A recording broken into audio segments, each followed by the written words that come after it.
Make that 4 straight wins for the Seattle Seahawks. There wasn't a lot of offense in this game, but enough to get it done as the Seahawks win 21-7 over the Minnesota Vikings on Monday Night Football. Classic defensive ball game all night long.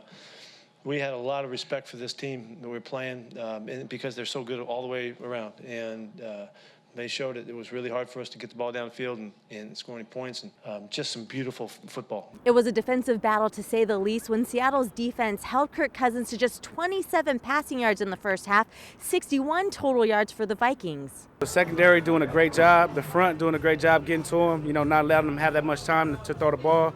And I think it was just a good collective defense effort. We wanted it to be like the old Legion of Boom. We wanted to hold them under 100 yards. We did it in the first half, and unfortunately they got a deep ball on us and they got over it.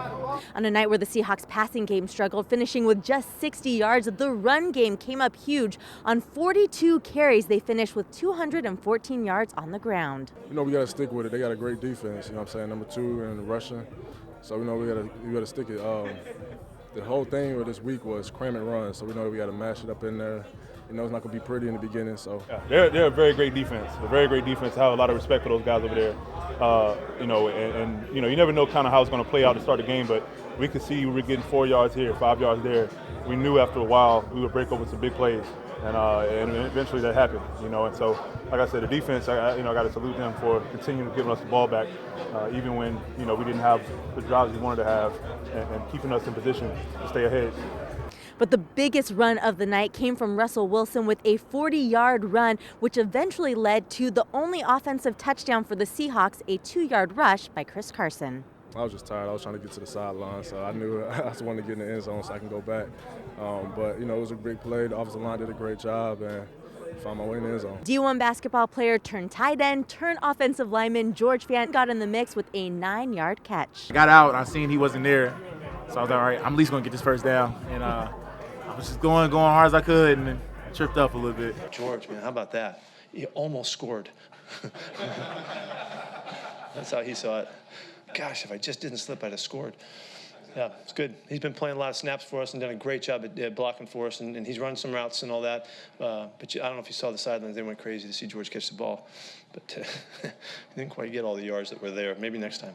Once again, Bobby Wagner played lights out with a blocked field goal on special teams, which at the time kept the Vikings scoreless. You got to give all the credit to Brian Snyder and Larry Izzo. They came to me and said, hey, look, we think we got something. And every week they're looking for something in some phase, just to see what's available, and that was a great find by those guys. Consistency. That's what I, kind of just try to live by. I see, the guy right now that's doing it that I watch is LeBron. Seeing him, in his 16th year and getting better as he gets older. I try to be like that. Try to be the football version of that. So I'm just trying to get better every single, year, every single game, and I love this game. Late in the game, rookie Jacob Martin forced a sack fumble, and Justin Coleman recovered and took it to the house. A fantastic sack by the rookie Jacob Martin turns into a touchdown play for Jay Coleman. That's something we practice all the time, every single day. Is turnover, picking up fumbles and catching interceptions, and once I picked it up, my mentality was just to score. So I only had one person in front of me with a running back, and then I had Shaquille in my way.